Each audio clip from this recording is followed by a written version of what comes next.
Hello guys, আমাদের হচ্ছে প্রকৃতিক আমঘর। আমাদের হলো বন্ধুরা আম খাচ্ছে রাতের বেলা, সেই ফিলিংস এত স্বাদ কেন। এই যে একটা আমচোর আম খাওয়ার আগেই ধরে এলো পাতলা পায়খানা, ডায়রিয়া। এই যে আমাদের মাদ্রাসার হুজুর আলতাফের ছেলে, হুজুরের ছেলে আম পাড়াই দিয়ে সব ঠিক আছে।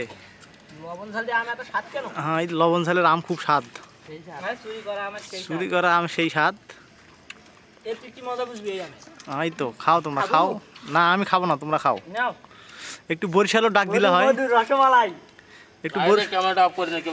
একটু বরিশালও ডাক দিলে হয়, একটু বরিশালও ডাক দিয়ে ভালো করে সবাই খাইতে একসাথে বসি।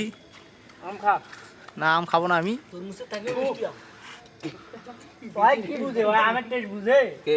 খাও খাও।